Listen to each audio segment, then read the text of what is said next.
Hey everybody, this is Relax Time Radio. If you're listening, it's Friday the 29th of May, right? We're recording this a day in advance as usual. We have another special guest today. Going to introduce him in a minute. Just quickly though, as usual, we'll be playing some newly released music that I've been digging out of various places. I'm enjoying that. And also, what else? Well, starting the show off with Beabadoobee as usual, but let's just get into the topic of the show today. We're still continuing our local heroes of Chiang Mai series, and we have another local hero for you. One of my favorites, one of my personal local heroes, GanJi. Hey, GanJi. Yo, what's up? Welcome to the show. What's up, Buddha? What's up, Mon? Can't believe I'm on this show, man. I wouldn't buy my call. I don't know. I feel weird being there. I wouldn't. I don't know. Why? Man. Why weird? Like why weird? The people on before you, the people the last guy I interviewed was Johnny Adhikari, and we're always hanging out with Johnny. And then before that, me and Mon interviewed Kenneth from Monsoon Tea. Ramdal from Monsoon Tea. Really cool guy. I'd never met him before, but super cool guy. And he told us all about how tea originated in Chiang Mai or in this part of the world, before anywhere else. I didn't know that. He's growing tea grows in the forest under the canopy. Did you know that? No. No, I thought it needed sunlight and fields and. That's what I thought. Anyway, we're getting way off topic. What are we going to be talking about today? Well, let me just say that I know GanJi from I think I first knew you through bicycles somehow. I don't 100% remember. Where did I meet you? I think I met you through Yao. Yao, that's right. Yeah, through Yao for sure. Yeah, Yao and her slow food movement, and I worked at. I was a bicycle delivery man for her restaurant. She knew that I wanted money and I was looking for a job, and I was delivering goods and organic produce for her. So and then I was, she always asked for you to do gigs with Egg. That's how I met you bunch, you lot, the wild bunch. Yeah, man. So yeah, I just feel weird, because when compare myself to John, I'm like, damn, man, to be a hero, to me, heroes are always like I always have to imagine like my mom and like my dad, and that's like another whole nother level, when I think of hero, I'm like those guys that are like 91 in the hospital when I met like the general of like the army, the rebel army, and he's like in the hospital, and I was like, whoa, that's like real hero, and I was like, so for me, like hero is like high, really high standard. Yeah. Well, we're Relax Time Radio. It's a light entertainment channel, so we're not comparing you to Johnny or Paul or Ken or anybody. You're just you, and that's always been good enough. And in any case, you're a young guy. While we're at it, let's talk about who you are, because I don't think people already know. So can you just introduce yourself? Who are you? Where are you from? What do you do? My name is GanJi. I'm born and raised here. I come from behind the university. That's my neighborhood, and I grew up there. And I'm half Burmese, half Shan, half British. My mom came all the way here. Like, I met my dad. My dad's he's a writer now, I say the least, It's a long story. I wouldn't disclose what he does, everything, but, he's a refugee, and I can't tell you where he is, but yeah, my mom's here, and, she's helping out people, and so you asking me what I do, right? Yep. What do you do? What have you been doing? Yeah. So a lot of my work is around, I start off my work around bicycles, and so I run a bicycle collective that I used to do races for kids, like underground races, sometimes they're mostly unsanctioned, and for kids that want to just have fun on the streets and just get the blood running a little bit, and sometimes it's a little bit dangerous, you know, but that's what they like, you know. And I always want to do stuff for the community, so I wanted them to earn money, and so I started this bicycle delivery company. Not company, I wouldn't say company, I say collective too. So we just go and deliver packages for whoever wants to deliver, and hard packages now. Yeah, we used to deliver food, but that no more. And yeah, so usually people know me as a bicycle man. I used to run a bicycle shop that was like free for people to fix their own bikes, and that was attached to Pun Pun.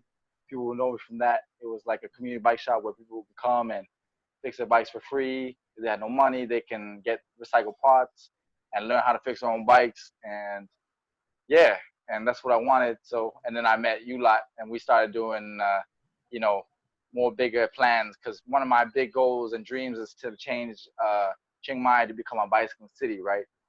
And you know, with this all this political situation coming on right now, it's not the situation to push for it yet. But you know, anytime is good. You know, I mean, we got the mayor involved and some of the Chiang Mai communities, right? In those like neighborhood shutdowns. That was kind of yeah, man. They because we're trying to, because I run that critical mass. I used to run the critical mass, right? And people have me like running, and Kubella, you know, she's also one of the local heroes in the neighborhood. Yeah, we should interview Ruel. That's a great idea. Yeah, Definitely. You know, she's the one that said like, oh, you inspire me to bike. You know, people just like, I guess people just like me because like I bike every day, every damn day. You know, like I don't people like, you know, sacrilege to see me on a motorbike or something. So, you know, have I ever seen you on a motorbike? I'm not sure. Maybe. I think you have, but you know, sometimes I have to run an errand or something. But I don't own one. I don't own a car. I only have bicycles. I got so many though. Anyway, but the point is that my dream is to have the old city, all of Chiang Mai, to be, you know, a bicycling city. You know, like an Amsterdam, like Southeast Asian Netherlands. You know, and so that people can look towards Chiang Mai and be like, hey, this is the spot. This is where like, you know, the roads and the transportation is innovated to such a point, you know, and people can look towards Chiang Mai, and we could be the spearheaders, you know, of a movement. And yeah, and Kubella got me to go ride with the mayor, right? So in the morning, early morning, and yeah, I got a photo op with the dude. He's the new mayor, right? His whole like thing to be like more green and push for changes, and I don't know, you know, when people get into politics and then they come in saying all this, but you know, never achieving what they actually want. So why do you think bicycles are so important instead of car sharing, motorcycle sharing, e-scooters or whatever? Why bicycles? Why not make people share? I don't disagree with motorbike sharing or carpooling. I feel that that's good. I think it's a good tool. It's just that I think I like cycling personally because I think cycling is cheap, because you know, you don't have to spend money on oil. You don't have to, you know, there's no engine. You can fix it yourself. You can learn all these things to do yourself, and it makes you healthy. And you know, I feel like when you're on a bicycle, you see your city in a different light, you know, in a whole different way. When you cycle, you know, you get tired, you can like appreciate stuff. You know, when you zoom past by a car, you're like in your own room and kind of just like not really looking, you know. When you're cycling, like you can smell the city, you can smell like the stinky parts, you can smell the good parts, and like you can be like, yo, this is the good part, you know, like, oh yeah, this is a good neighborhood, you know. And or like appreciate, oh yeah, I can smell that paka pao, you know, that sounds good, you know. Like you smell muping, or you smell like, oh yeah, this is bomb, you know, this is a bomb joint right here. And I don't know, you know, I feel that cycling is good and carpooling is good. Me and Paulie have been talking about like trying, you know, I want to work with some students in Chiang Mai University to like change normal motorbikes, scooters to e-scooters. You know, like that, like you can change from secondhand motorbikes and like refurbish them to become e-scooters. Yeah. That way, like they become not using fossil fuels, you know. So Right. I haven't found the like, I want to find a student or a professor who's like really, you know, into this project, because I can't. I'm not part of the education board and CMU, you know. I can't. But I know that Thammasat University has done stuff like this, and they push some points like that, and I think e-scooters are very possible. And Paulie talked about this guy in Tanitam, and he converts. Yeah, I was just drinking coffee. Yeah, I was just drinking coffee in Aka Amar, and this guy, he drove up on a motorbike, like a KSR or something, a Honda motorbike. But I was thinking that's too quiet, so I had to go and look at the bike, and he'd like replaced the engine with an electric drive. So I went to talk to him, and he just did it on his own. You know, he bought the equipment. You can buy kits from China. That was like over a year ago now. So now I've looked online since. It's getting more common in Thailand. You can buy stuff online quite easily. Yeah, and you can convert motorbikes, scooters to e-scooters. Yeah, and that's what I mean by like I don't think carpooling or motorcycle sharing, because you know, since there's Grab bike now, people are like more motorcycle sharing. Since Grab has been available, I think it's good, and I think it's a good thing happening. And not, you know, I know a lot of like taxi drivers are angry, but I feel like they're a lot cleaner than the regular red Songtels that are like diesel engine, you know. But I see that the tuk-tuk have made some electric tuk-tuks, which is really good. Yeah, getting more and more. So I think that's cool. You know, I those initiatives I support them a lot. You know, if you know, I try to find out like the numbers of these people who are driving them, so maybe we can like support them. I mean, here's a hard time right now, but it's not. You know, eventually when tourists come back. What do you think? What do you think is like the biggest challenge within the community or the minds of the society here in Thailand, so that they want to make the change too? I think the thing,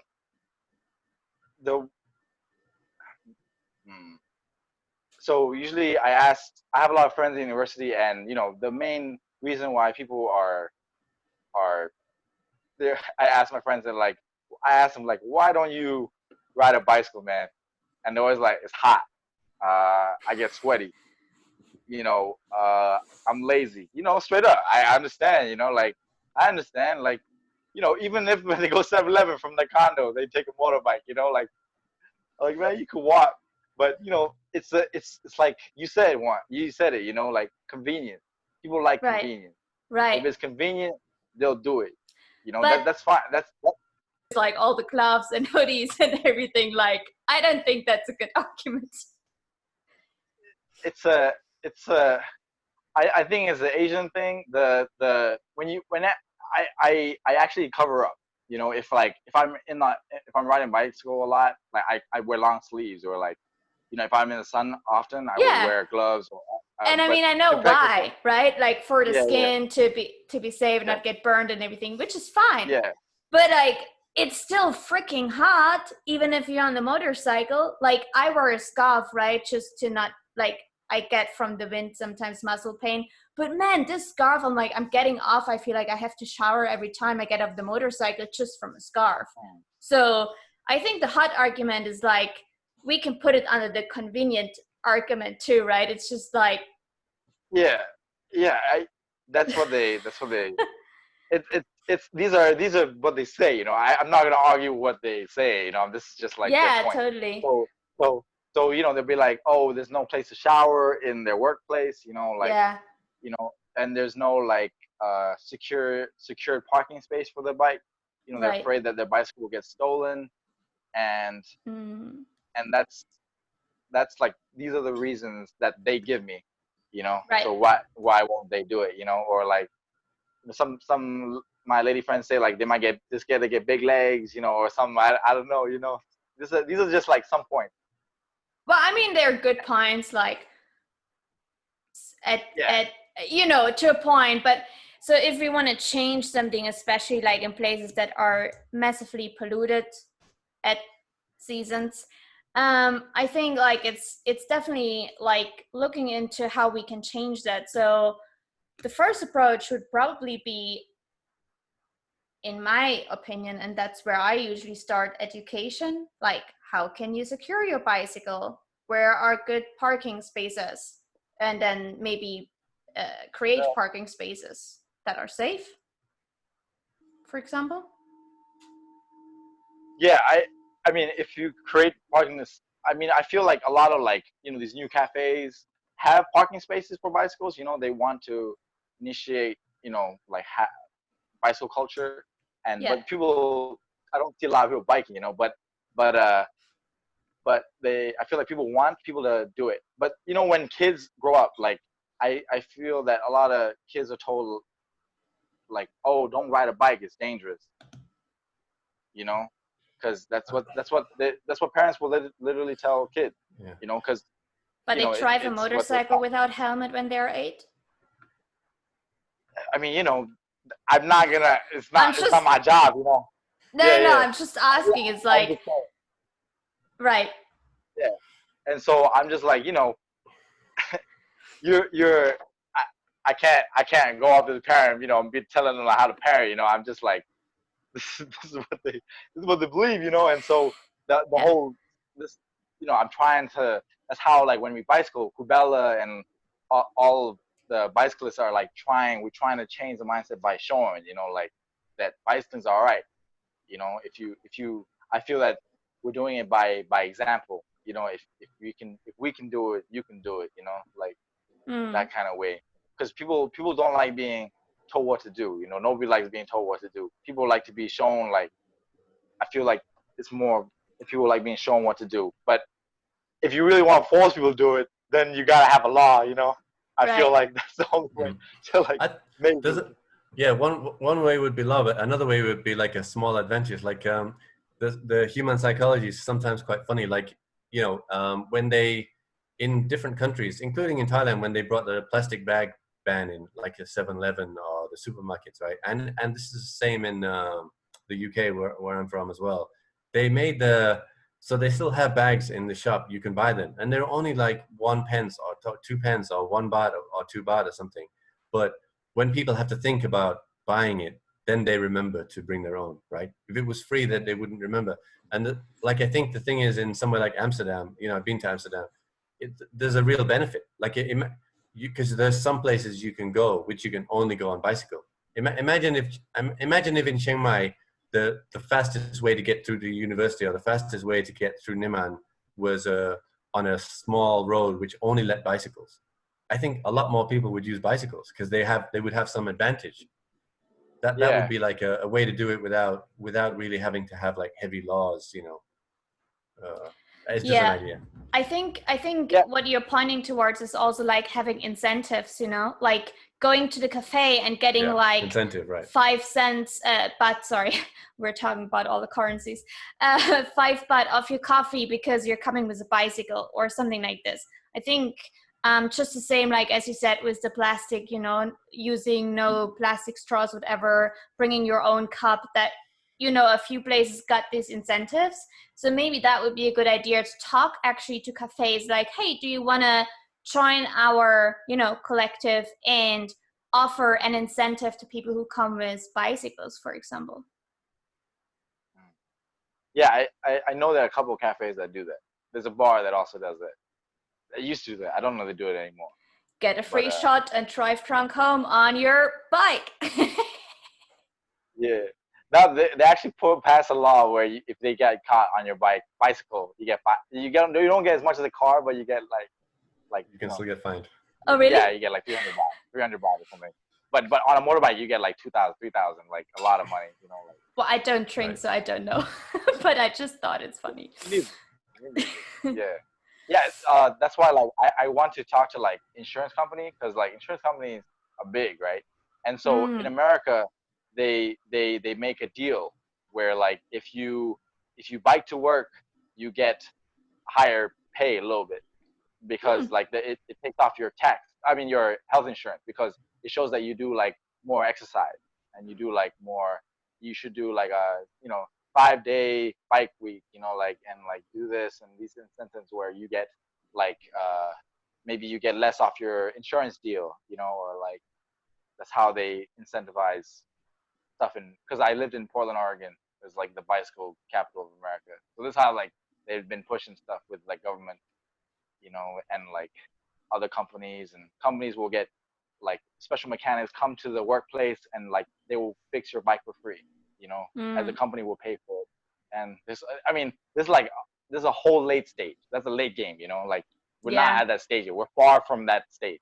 But that's why like I wanted to see how like other countries like dealt with push for more public spaces, safer for pedestrians and civilian walking, and just normal transportation that's not car or motor vehicles. Right. Yeah.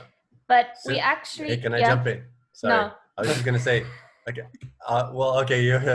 That's a no. I was just gonna say. Do you like, because you always in these days you have to ask a question about COVID because it's just the rules.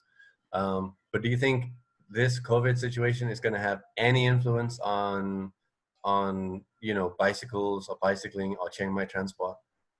I've seen actually a lot more people bicycling, like these days. I mean, I don't know. It's just me that I notice bicycles, but I feel like a lot of people like are out of work. They don't have to be anywhere. They can slow down a little bit, maybe. I don't know, and also the fuel, right? Like you say, if people have less money, then bicycle is a way to get around without having to buy fuel. Yeah, and because of I mean, I don't know if it's COVID or anything, but it's the air is cleaner and people were willing to bike more. If they're like, oh, the air is clean and it's cooler because it's like the beginning of rainy season. It's got maybe kind of got something to do with that, and yeah. Okay, Mon, sorry, I interrupted. No, I was just joking. You know that I always let you talk. We know that you talk more on this radio.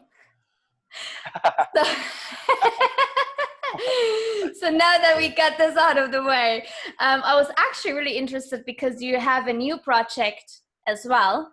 So on that you're currently organizing and arranging, and that kind of makes you actually why you're this local hero. See, I just talked too much today before this radio show. So why you our local hero. So I want to know about this project as well. Tell us a little bit more about what I'm asking you here to share. So all right. I don't know if it makes me that, but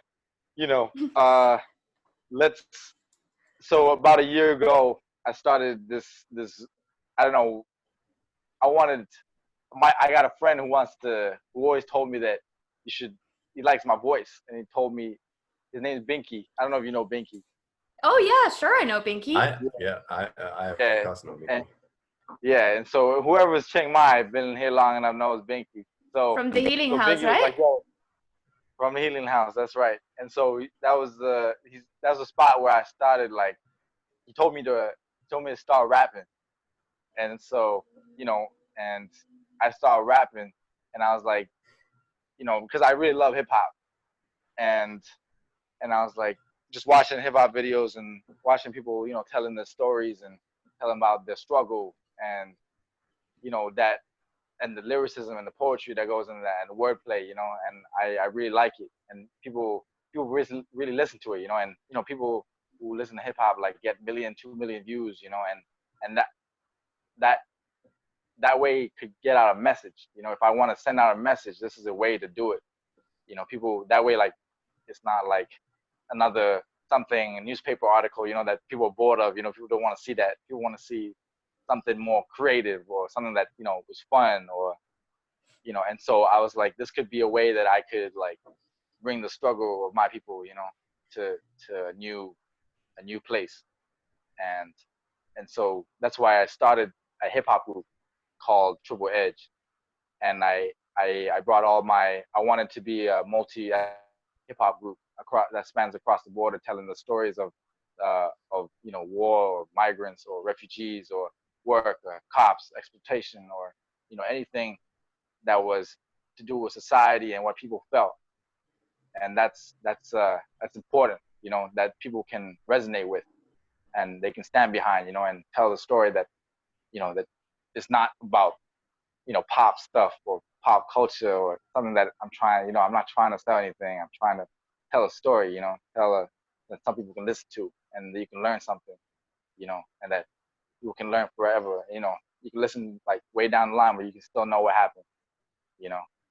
And that's so I started with this with my friend, and I met him on the street, and yeah, we started this group together, and we started this first song. You know, first song was with Buckingham guy, Karen guy, and a Shan guy, and a Northern Thai guy, and we just started rapping. You know, it was just kind of wild shot in the dark.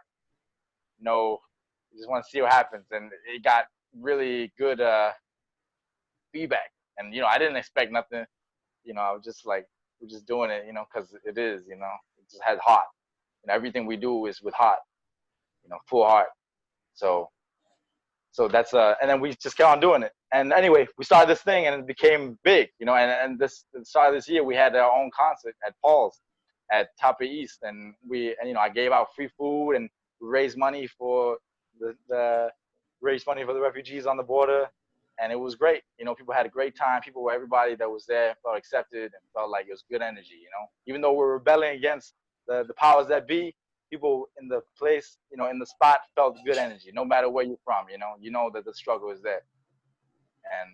And so yeah, this comes. You know, I started this thing because my parents have always been for the struggle, and so I wanted to find a way that I can fight for the struggle too.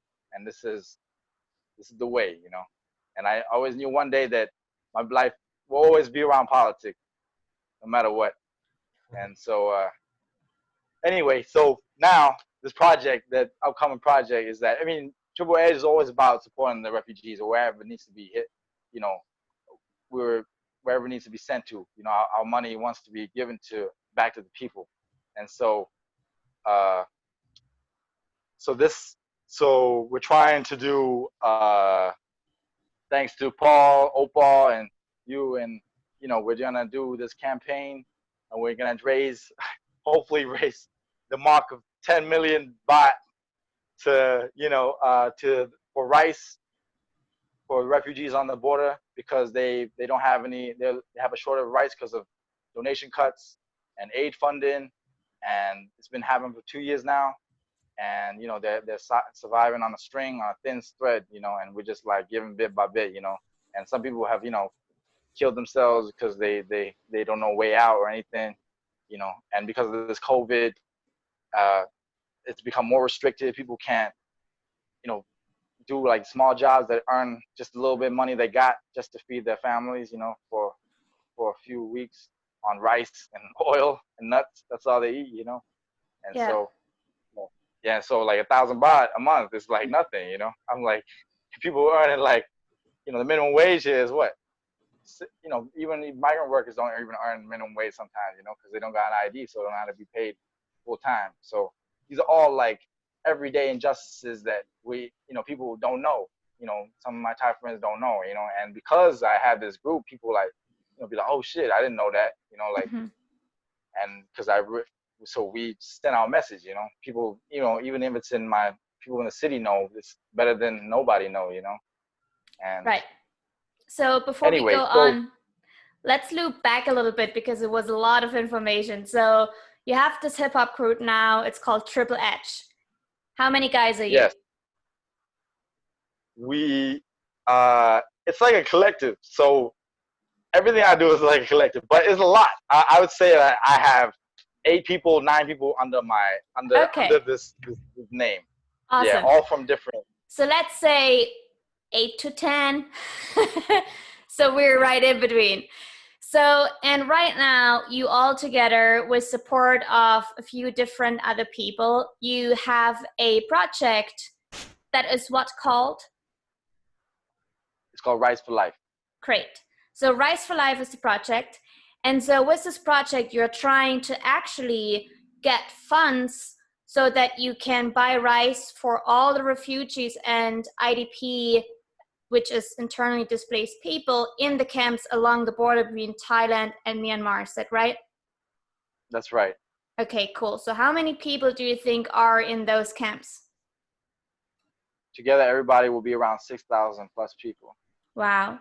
And so, as I understood correctly, all of these people have either been refugees and then got stuck there, or they have been internally displaced, or they were migrant workers in Thailand, and now because of the situation due to the virus, they had to return to these camps. Is that correctly summed up, more or less?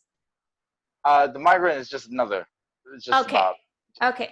Yeah, but the IDPs, because some are IDPs and some are refugees, because not all the Right. camps are like some are on the border, some are Right. inside, like just beyond the border. Some are here. So when they're beyond the border, they're IDPs because they're still in Myanmar, but they Yeah. can't really go anywhere. Right. And then the refugees here because they're on the other side now. Right. So. And Yeah. so what organization are you working with together to actually deliver the rice and make all of these things happen? We're supporting a group called SSRC. It's called Okay. Shan State Refugee Committee, and they will Yeah. be handling all the funds to the rice, because all the money will go to rice. And so anybody that's worried about funding or anything, you can make sure that all the money will go to rice. Right. Don't worry about it. So Yeah. now you mentioned this huge amount, like 10 million baht, and we're like, so for the people out there who don't know, how did you get to 10 million baht? Why do you need 10 million? Who can eat 10 million baht rice? Like maybe just explain a little bit how you got to the number and why we need the 10 million baht right now for all the refugees and IDP people to be able to even survive. So rice. So usually, like a family can eat 15 kilos. One family can eat 15 kilos of rice, right? And in what amount of time? Usually in about a week. In a week? Yeah. 15 kilo. Wow. I mean, we eat rice. You need to eat breakfast, and right? Lunch. And dinner, yeah. Sorry. I mean,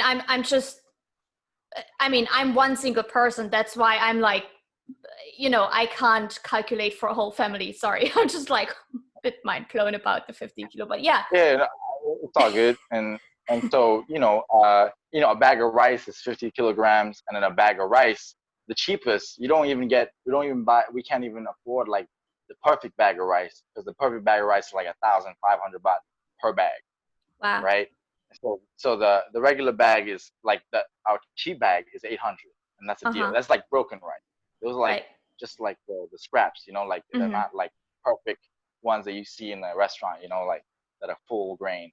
These are broken ones that we buy because that's cheaper, and that way you can feed more people. You know? And so yeah, and that's the money. That's where the money goes, and that's why it costs so much, because you're feeding 6,000 people. So times all that, and how many weeks are in a year, and times that by 6,000 people, and that's like a lot. And you also drive into all these five camps along the border, that they're housing these people, that have these different needs. And so that's why the target is ongoing, actually, but just survive this year. That's the target market. We just eat what we can get. Right. So what's the plan, how you want to raise the money? So the plan is that right now we are working on a song to raise funds for this, and it will be attached with the link below to donate, and a PayPal account that people can donate directly, however much they want. And we'll be releasing that, and we're giving out freebie for rappers, all the rappers that want to rap on this subject, to raise more awareness, and they can that account to them, and that way they can boost their image, and while supporting people. That's good. We don't care, as long as it's helping people. That's all we care about. And and after that, we'll be having a online concert, and with hopefully organized by SSRC. We'll have traditional dances, and rap shows and interviews, and that way, like, it'll be a good cultural experience for everybody, you know, across the world who don't know who the Shan people are, you know, who's like, where the heck is Myanmar? You know, like Myanmar people don't even know what Myanmar is. You know, Yeah. like, yeah. And so, let alone who Shan people are.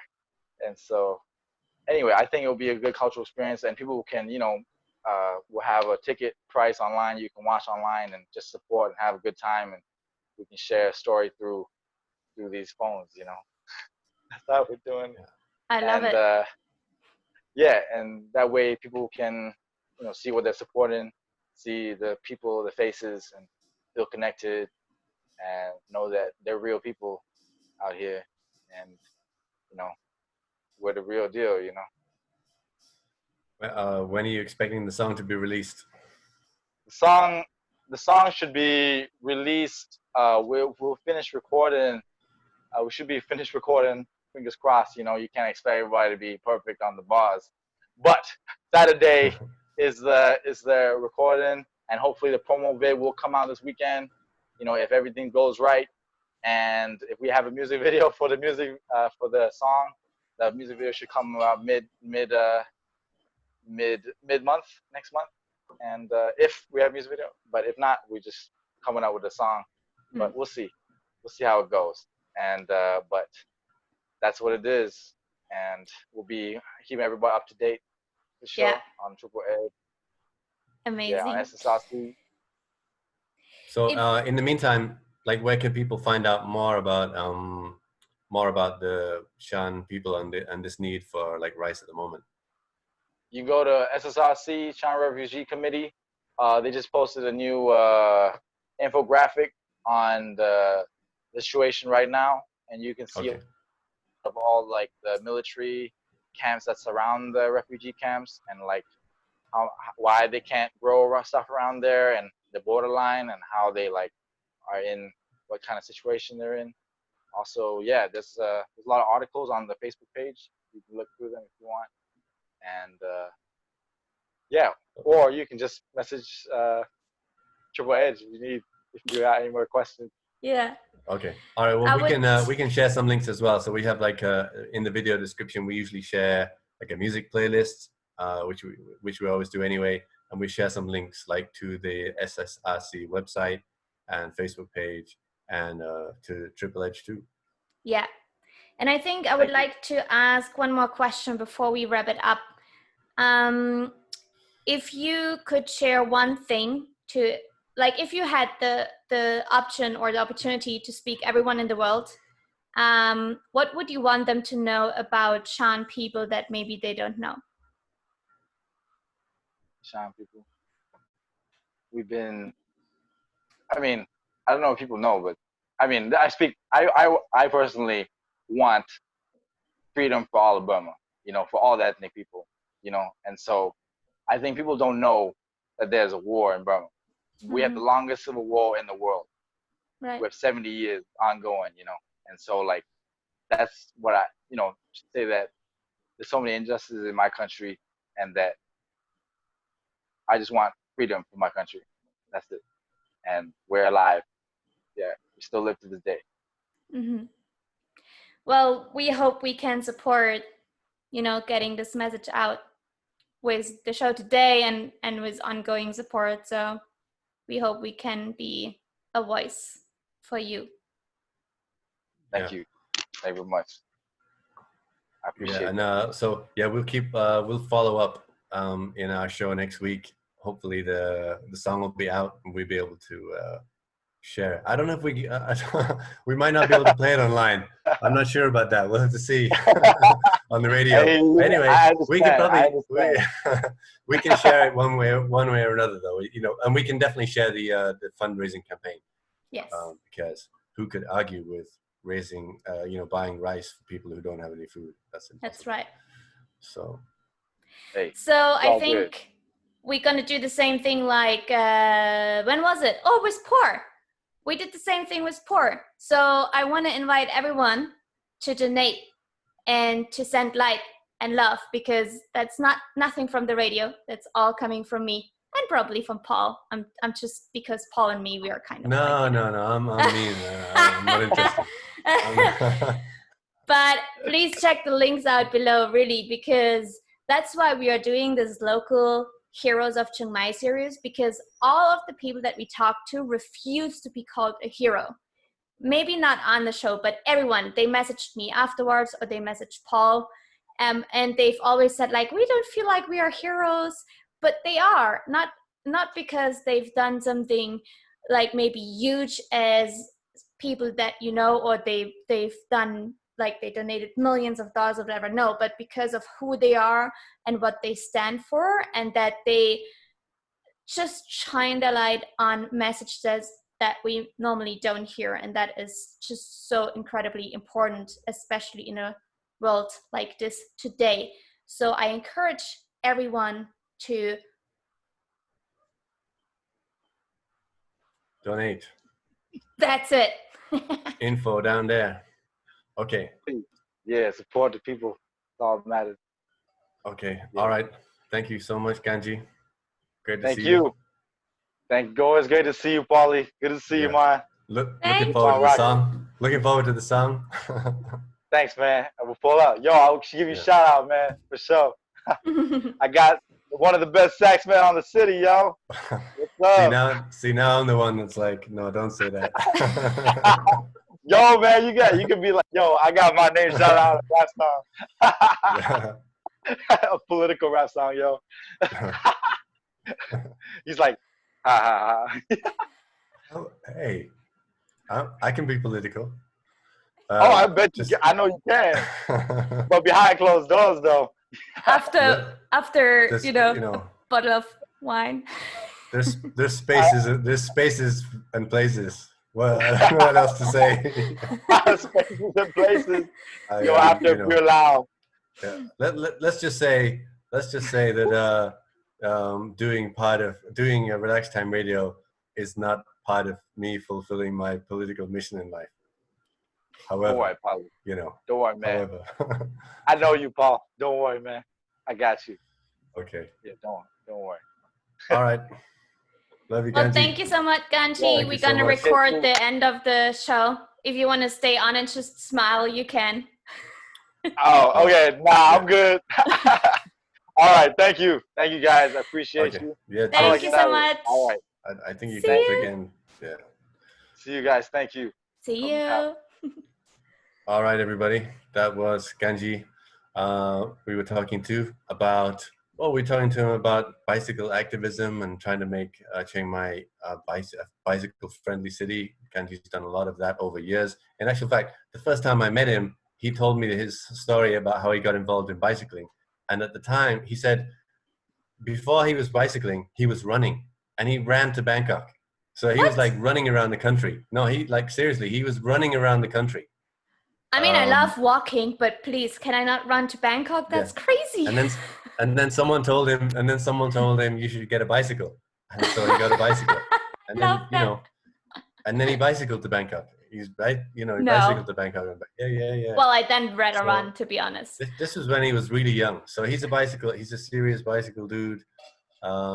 We've been when the event we were talking about with Chiang Mai Mayor, there was like a couple of like community walking street things, and GanJi set up a free bicycle repair area, and this kind of thing. So he's always put a lot of energy into that, and as well as helping to support Shan people, Shan refugees. So we'll be sharing information down there as well as the musical playlist, and hope you enjoyed the music. I hope you enjoyed the conversation. Anything else to add, Mon? No, just thanks for being here and being a part of the community and letting us be your hosts. Okay, thank you. So this has been Relaxed Time Radio, 93.25 FM, broadcast here on Radio Thailand, Chiang Mai. Good night, everybody. Bye-bye.